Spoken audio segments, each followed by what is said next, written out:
할렐루야.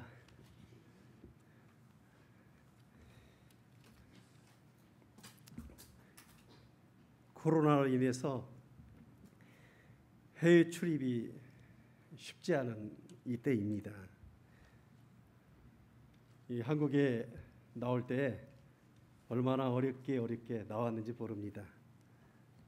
그런데 하나님께서 하늘길을 열어주셔서 잠시 이렇게 한국에 나와서 또 불편한 몸을 가지신 부모님을 좀 섬겨드릴 수 있고, 또 오자마자 이렇게 하나님의 임재가 있는 신양교회 이 교회에 와서 우리 사랑하는 성도님들과 함께 대면 비대면으로 예배를 드릴 수 있도록 은혜 주셔서 얼마나 감사한지 모릅니다.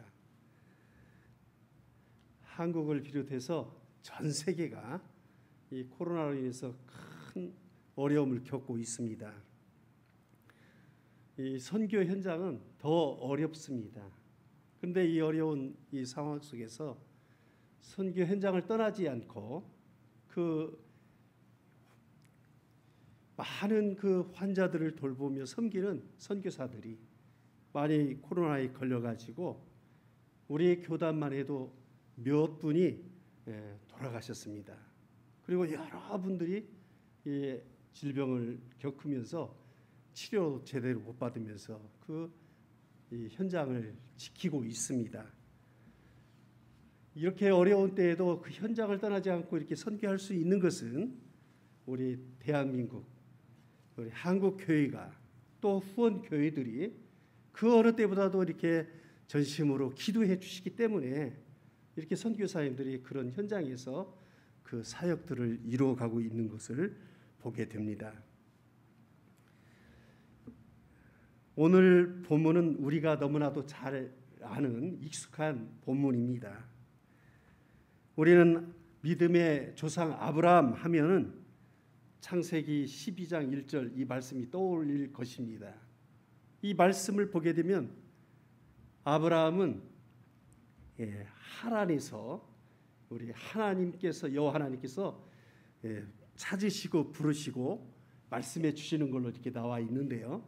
우리 신약 성경 사도행전 7장 2절 3절에 보게 되면은 스데반 집사가 이렇게 형제들에게 제자들에게 또 이렇게 말씀하는 것을 보게 됩니다.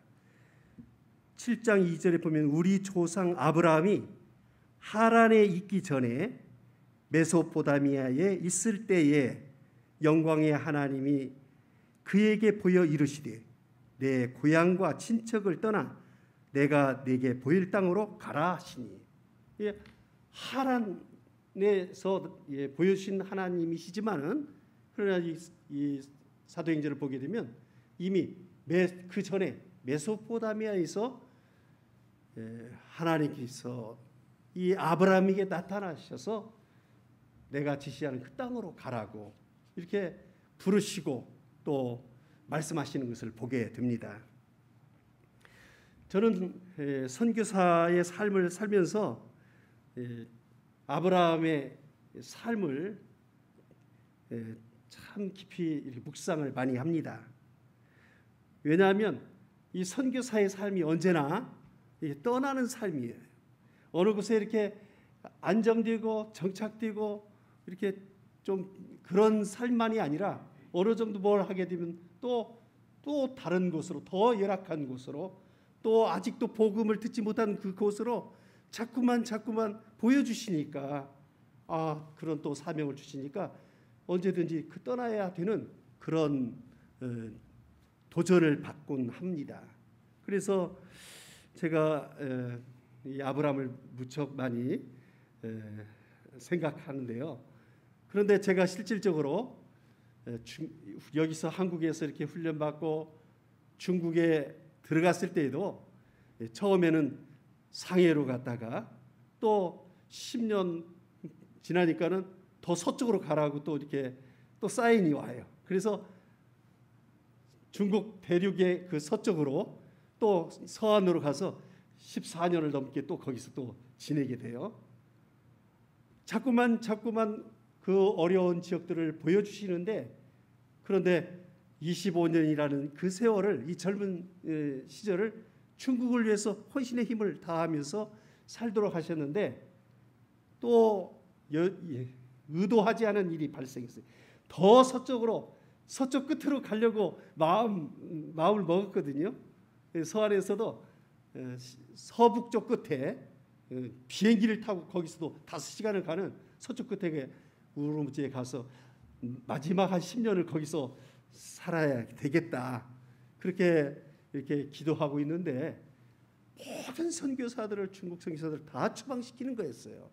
그래서 저희도 원치 않게 추방을 당해서 한국에 나와 있을 때에 제가 한국 교회에 이렇게 사랑을 받으면서 1년을 안식을 했어요. 한국에서.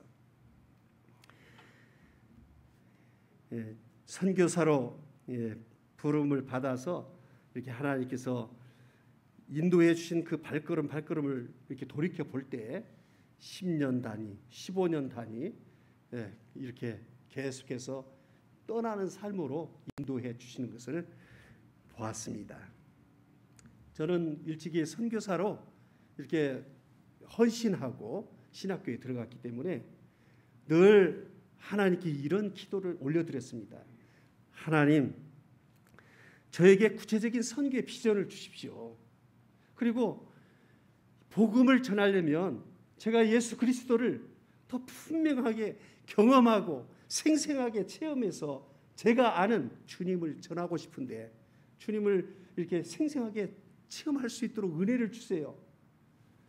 그리고 제가 어느 나라로 가야 할지 제가 정해져 있지 않은데 주님 그 땅을 보여주세요. 이렇게 밤마다 아차산에 올라가서 기도를 하곤 했었어요. 그러는데 그 기도를 하고 그 말씀을 보며 그때를 기다리고 있었는데 1987년도에 학교에 한 소식이 전달되었어요. 선교지에서 대만 선교사님이 대만에 와서 견습 선교사로 훈련받을 신학생을 모집한다는 그런 광고가 떴어요. 그것을 보는 순간 제 마음이 얼마나 콩콩 뛰었는지 몰라요.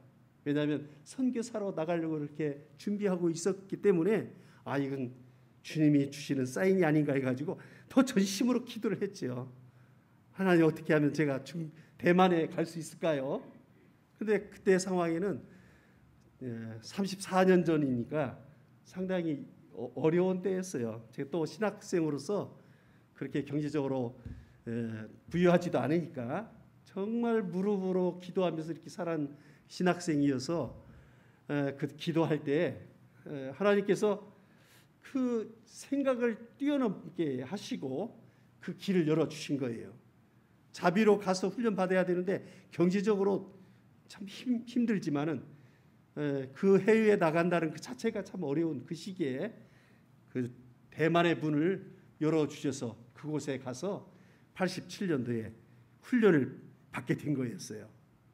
그런데 처음 외국에 나간 이 대만은 그때 7월에 나갔는데 얼마나 더운지 아열 때 이 기후가 상상할 수가 없었어요. 그리고 이 타이베이 이 북쪽에는 매일마다 비가 너무나도 많이 내리는 거예요. 비가 내렸다가 또 햇빛 난다. 비가 내리고 또 햇빛 났다. 이런 하루에도 비가 한 10대 번을 이렇게 내렸다 그쳤다 내렸다 그쳤다 하면서 그 습기, 열기가 꼭 목욕탕에 한증망에서 이렇게 있는 것처럼 땀이 줄 흐르는 그런 기후대였어요. 그런 곳에서 기후도 좀 적응하기 어려웠지만은 어려운 그 해외의 유학 생활을 참 어렵게, 그러나 어렵고 힘든 이 믿는 사람들이 어떻게 해야 되죠? 하나님을 찾게 되잖아요. 어렵고 힘들수록 더 하나님께 가까이 나갈 수 있는 좋은 기회를 또 허락해 주신 거예요. 그러니까 늘 그 견습 생활, 그 어려운 때에 외롭고 힘들 때에 밤마다 이렇게 강대상에 나와서 혼자 밤에 12시에서 한 2시까지는 기도하면서 또 성경을 보면서 또 아무도 안 계시니까 혼자 이렇게 강단에 올라서 또 설교도 이렇게 했던 기억이 나는 거지요. 아무도 아는 이 없는 해외에서 타문화 적응은 쉽지 않은 그런 생활이었어요. 그런데 이런 어려움 속에서 이 어려움을 겪을 때마다 하나님은 저에게 은혜를 베풀어 주셨어요. 아마 우리 신약교회 성도님들 모두도 다 그러실 거예요. 신앙생활을 어릴 적부터 하신 분들은 어려움 사람을 찾는 것이 아니고 환경을 타다기보다는 누구에게 나갔냐면 모두가 다 하나님에게 나왔어요. 더 어려우면 어려울수록 더 나와서 기도하고 더 어려우면 어려울수록 눈물을 흘려가면서 간절하게 기도를 드렸던 분들이 다 우리 선배 믿음의 사람들의 삶의 모습이었어요. 이런 훈련들이 계속적으로 이렇게 삶으로 이렇게 체득이 되니까 선교지에 가서는 어려움이 부딪힐 때 마음속으로 단단히 준비를 하는 거지요. 하나님께서 또 다른 무슨 은혜를 주시려고 이런 어려운 시험들이 있는가, 이런 도전을 이렇게 긍정적으로 받아들이면서 신앙생활을 해왔습니다. 대만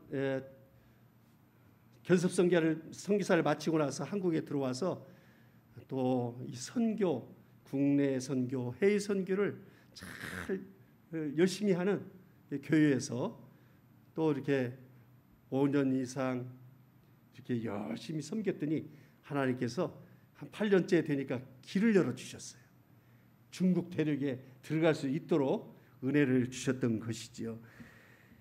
저는 저의 인생에 중요한 이 젊음이 가장 왕성한 그때 이 중국 대륙에 가서 그 넓은 땅을 거침없이 정말 어느 곳이든지 주님이 원하는 곳이라면 나아가서 이렇게 복음을 힘차게 전했습니다. 혼신의 힘을 다해서 이렇게 복음을 전했지만, 그런데 이렇게 중국 정부가 복음 전하는 이 선교사들을 다 추방하게 되는 그때 저희가 이제 저도 포함돼서 추방을 하게 된 것이죠. 그래서 25년의 중국 사역을 마치고 고국에 와서 1년 안식을 하면서 하나님께서 저를 위로해 주시는 거였어요. 저는 1년 동안 이 안식하는 한국의 이 삶에 교회의 성도님들의 그 사랑도 많이 받았지만은 기도해 보니까 참 저같이 부족한 사람을 하나님께서 이 중국 땅에 보내주시고 그 어려운 곳에서 복음 전할 수 없는 그곳에서 마음껏 써주시고 이렇게 써주신 하나님의 그 은혜를 생각하니까 너무나도 감개무량했어요.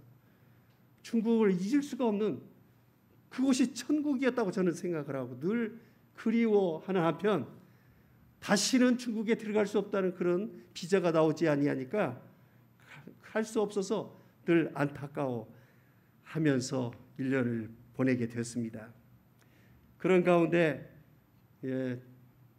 늘 주님의 말씀을 묵상하면서 곤고한 때에 더 주님의 말씀을 붙들고 기도할 때 주님께서 저에게 새로운 도전을 또 주셨습니다.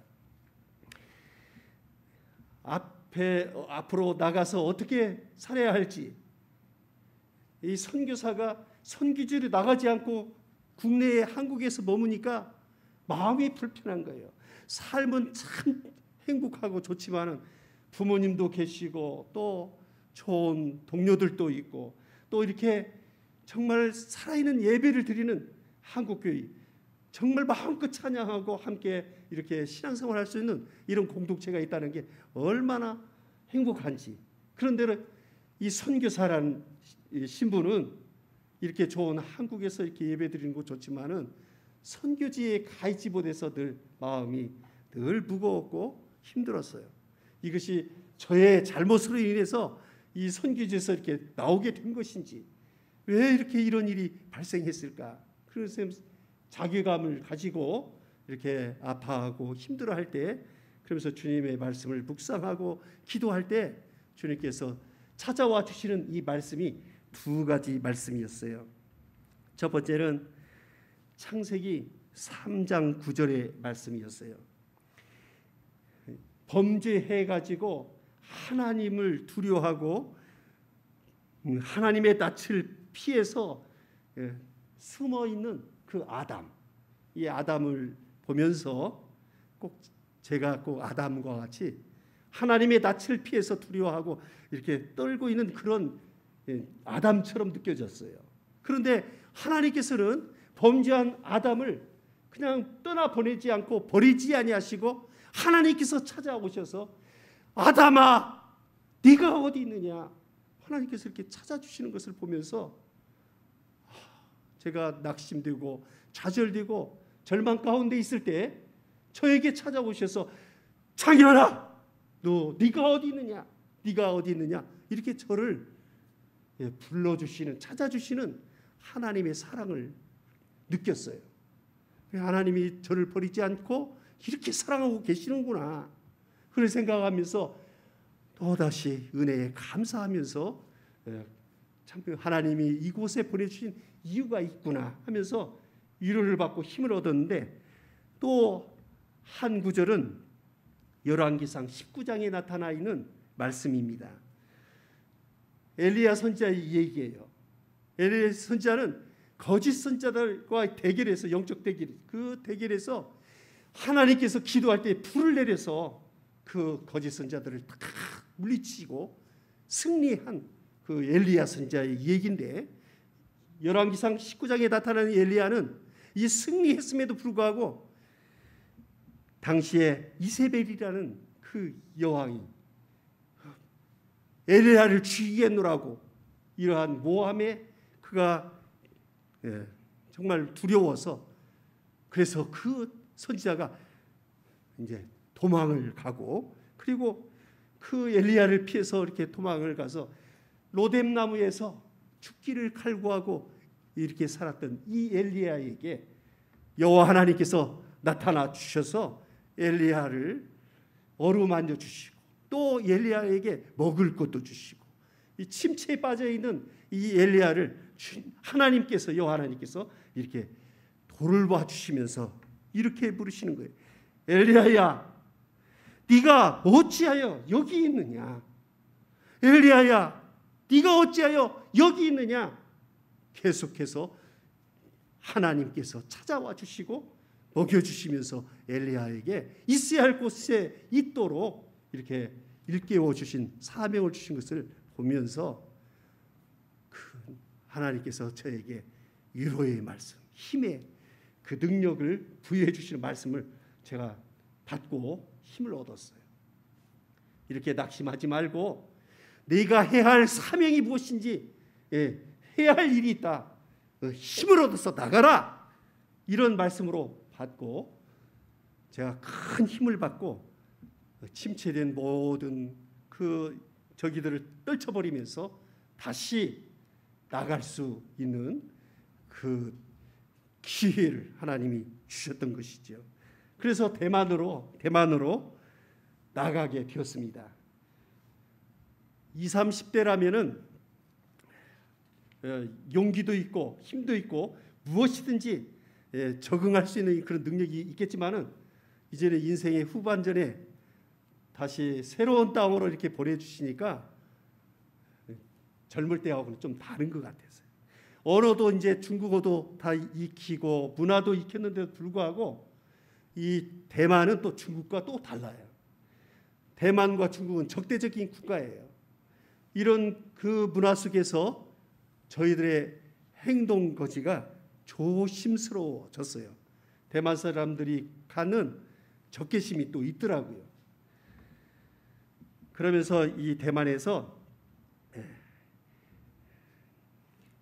정해진 이 사역이나 또 어떤 사역이 이렇게 구체적으로 결정된 것이 아니기 때문에 새롭게 개척을 해나가는 이런 개척 선교사로 초심으로 다시 돌아가게 되었습니다.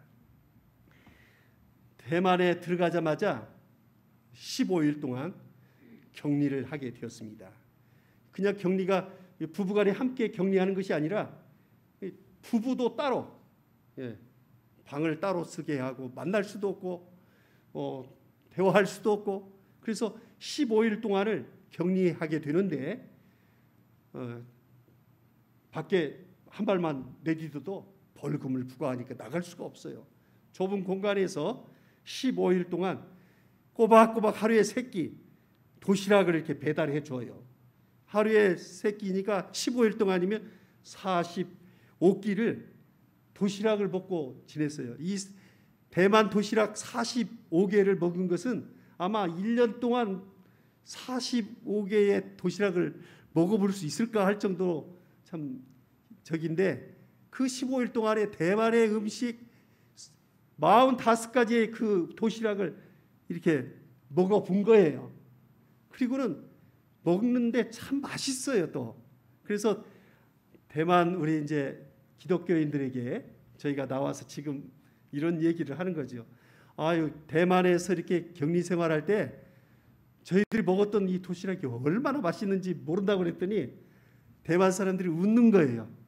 그게 뭐가 맛있느냐는 거죠. 그런데 은혜 속에서 지내다 보니까 그 도시락도 그렇게 맛있었어요. 이렇게 우리는 그 격리된 15일 동안 하나님께서 격리시켜 주시면서 하나님의 말씀으로 또 영적으로 저희들에게 이게 힐링, 영적으로 충만케 해주시고 준비하게 하시고 그 다음에 나오게 해주셨어요. 어렵고 힘들수록 말씀을 더 묵상하니까 하나님께서 그 어려운 것들을 어렵게 생각하지 않게 하시고 그것을 넘어설 수 있는 힘을 주신 거예요. 그래서 그 기간이 저희는 참 또 준비하는 기간이었고 요즘은 세계 어느 나라에든지 내비게이션만 있으면 어디든지 찾아갈 수가 있어요. 대만에서도 마찬가지예요. 저희가 주소 어느 지역을 잘 모르지만 내비만 틀면은 그냥 다 그 주소로 다 인도해 주니까 얼마나 편한지 몰라요. 이렇게 길을 찾는데 그 내비게이션은 참 중요한 역할을 하지요. 이와 같이 우리 믿음의 사람들에게 있어서 이 내비게이션은 진짜 이 내비게이션은 어떤 것이냐면 하나님의 말씀이라는 거예요. 하나님의 말씀과 그 기도가 우리에게 정확하게 가는 길을 예배해 주신다는 거죠.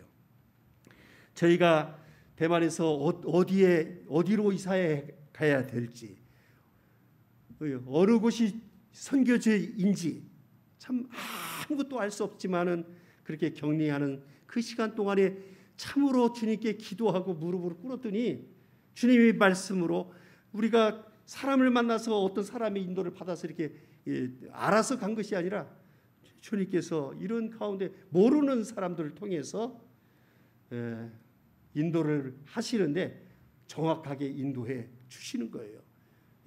가자마자 이틀 만에 집을 구하고 또 얼마 되지 않아서 모든 필요를 다 채워주시고 하나님께서 보내주신 한 사람 한 사람 통해서 필요한 것들을 채워가게 해주셨습니다. 이렇게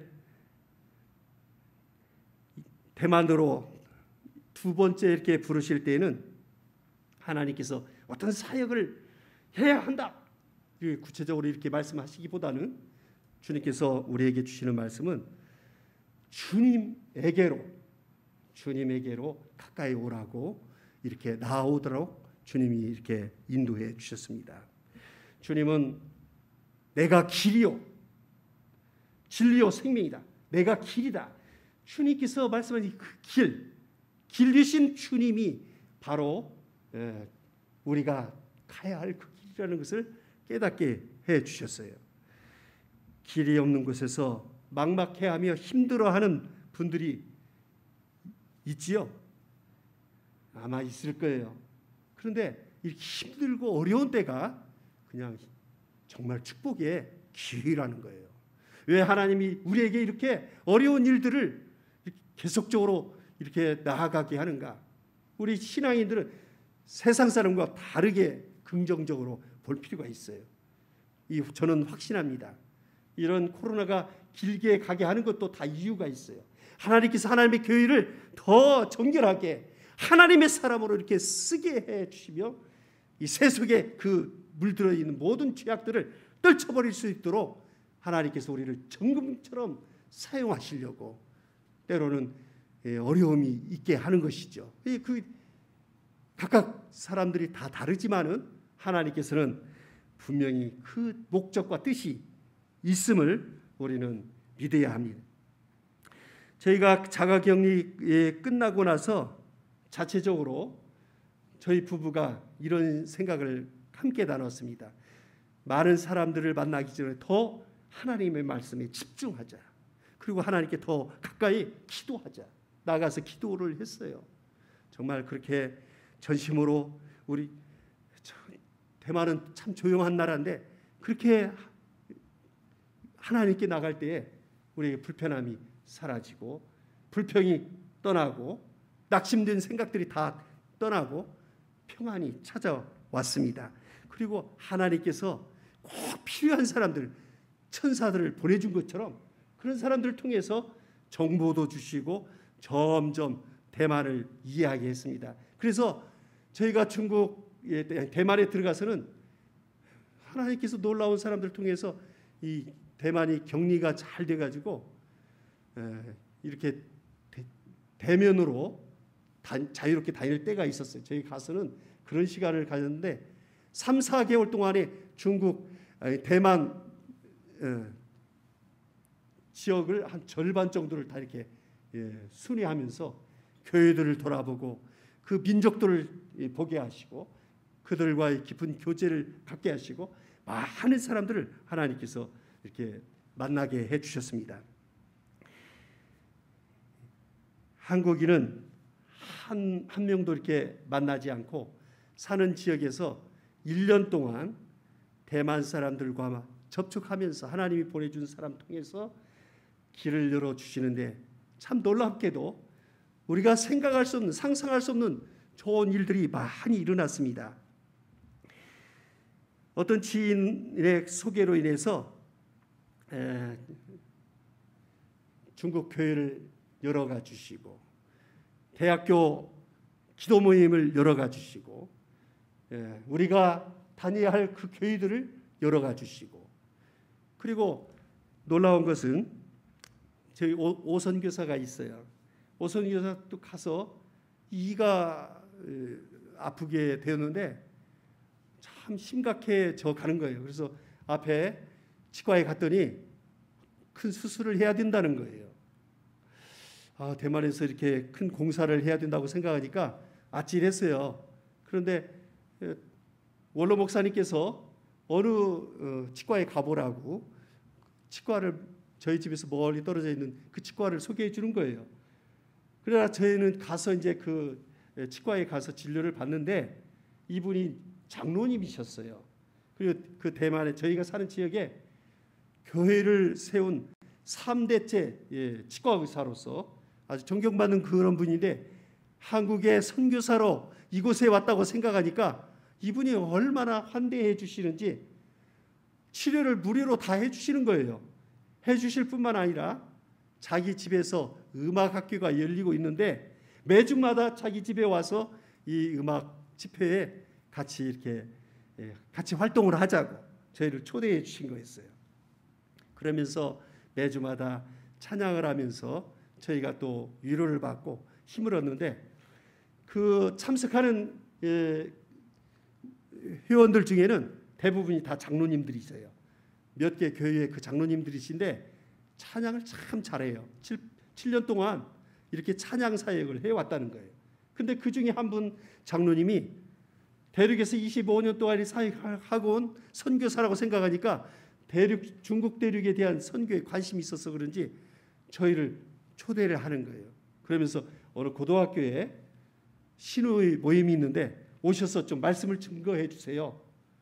이 장로님이 소개해서 말씀을 또 증거하게 되고 또 이 장로님이 자기가 잘 아는 그 교회가 있는데 이 교회에 와서 말씀 좀 증거해 주세요. 한 분 장로님이 계속해서 이렇게 저를 끌고 가시는데 이분이 객가족 장로님이셨어요. 이 객가족은 대만에서 한 400만 명이 살고 있고 전 세계적으로는 한 8천만 명이 살고 있어요. 대륙에도 중국 대륙에도 한 6,500만 정도 살고 있으니까 해외에는 아마 1,000만 명 정도 이렇게 살고 있는 것이죠. 그런데 이 객가족은 참 복음을 잘 안 받아들여요. 1%밖에 복음화율이 없어요. 가장 대만에서 가장 복음이 안 된 종족이라고 할 것 같으면 이 객가 종족이에요. 그러니까 0.5%에서 1%밖에 복음을 받아들이지 않아요. 근데 그 민족이 얼마나 똘똘똘똘 뭉쳐가지고 이렇게 그 민족 개념이 강한지 이 복음이 들어가기 어려워요. 근데 그 장로님은 특별히 이 장로님은 대학 때 복음을 받아들여가지고 이렇게 선교에 관심이 있어서 이 한 분을 통해서 그 객가족 교회들을 이렇게 여러 교회들을 다 이렇게 알게 해주시고 그 신학대학교까지 연결이 되어서 신학대학원 원장하고도 좋은 관계가 이루어지게 되었던 것이죠. 하나님께서 저희가 계획하지 못한 일들을 이렇게 순차적으로 순리적으로 풀어가 주시는데 이렇게 비대면이 되었을 때는 이미 알고 계신 그분들 통해서 멘토링, 제자훈련 사역을 할 수 있도록 하여 주셨고 소그룹을 이렇게 섬길 수 있도록 은혜를 주셔서 대면, 비대면 이제는 자유롭게 사역들이 왕성하게 이루어져 가고 있습니다. 할렐루야. 이렇게 사역할 수 있었던 모든 부분들은 저는 우리 신약교회 성도님들께 감사를 드리는 거예요. 매월마다 제가 선교 편지를 이렇게 보내드렸는데 매월마다 새로운 일들을 하나님이 펼쳐 보여주시는 것 얼마나 은혜인지 모릅니다. 제가 말씀을 정리하고자 합니다. 하나님의 자녀는 하나님 아버지와 함께 있는 것이 최고의 축복입니다. 가장 안전한 곳이 하나님과 함께하는 곳입니다. 저는 하나님이 안 계신 안정되고 꽃길 같은 그런 길보다는 하나님의 임재가 가까이서 느껴지는 그 가시밭길을 택하겠습니다. 사랑하는 신양교회 성도 여러분, 코로나가 길어지면서 그간에 해 오셨던 모든 일상들이 참 계획들이 힘들어지고 중단되기도 하고 하나님이 어디 계신가 이렇게 느껴지는 분이 계실지 모르지만 이때가 가장 하나님이 우리를 찾으시는 소중한 시간이라는 것을 잊지 마십시오. 하나님께서 우리에게 이 어려운 때에 하나님께서 더 가까이 다가오시면서 우리를 만나주시기를 원하시고 우리를 부르신다는 것이죠. 하나님이 부르시는 그 부르심은 안정되고 편안한 그런 삶이 아니라 하나님께서 우리를 사명자로 세우시기 위함이기 때문에 더 우리를 훈련해서 좀 삶적으로는 불편할지 모르지만 우리를 힘차게 써주실 것을 믿어 의심치 않습니다. 이렇게 어렵고 힘들 때일수록 우리는 하나님께 더 가까이 나가야 됩니다. 그리고 믿음이 필요합니다. 용기가 필요합니다. 인내가 필요합니다. 왜 성령의 열매 가운데 인내가 있습니까? 아무나 인내의 열매를 맺을 수 있는 것은 아닙니다. 어려울수록 어렵고 참기 어려울수록 인내의 열매는 풍성하게 맺힌다는 사실이죠. 오늘 이 시대에는 선교사뿐만 아니라 주님을 믿는 모든 성도들이 믿음의 조상 아브라함처럼 익숙한 곳을 떠나서 하나님이 지시하는 땅으로 가는 삶을 요구하고 계십니다. 그 길은 예수님께서 제자들에게 명하셨던 그 십자가의 길입니다. 주님께서 제자들을 부르셨을 때 나를 따르라. 주님께서 부르셨을 때 십자가 지고 따르라고 주님께서 이렇게 말씀하십니다. 세상 사람들에게는 부평초 같고 고생길을 가는 것처럼 보일 수 있지만은 그 길이야말로 하나님이 당신의 백성들에게 주시고자 하는 축복의 땅 가나안이고, 그 주님이 주시고자 하는 천국을 향하는 길이라는 그 사실을 믿으십시오. 다른 사람이 보기에 좋은 길이 아니라 하나님이 나에게 보여주시는 땅으로 나아가는 삶이 바로 사명받은 자에게 예비하신 하나님의 축복인 줄 믿으시기 바랍니다. 모두 함께 이 길을 걸으면서 승리하기를 주님의 이름으로 기도드립니다. 기도하겠습니다. 주님, 우리의 눈을 들어 문제보다 크신 하나님을 보게 하여 주시옵소서. 우리에게 겨자씨만한 믿음만 있어도 못할 것이 없으리라고 말씀하신 주님, 그동안 우리가 하나님을 의지하기보다 보이는 것들을 의지했던 것을 용서하여 주시옵소서. 믿음의 조상 아브라함처럼 여기 모인 신양교회 성도님들이 가장 확실한 하나님의 말씀을 붙잡고 이 혼란하고 어지러운 세상 속에서 중심을 잃지 않고 믿음으로 승리하게 하여 주시옵소서.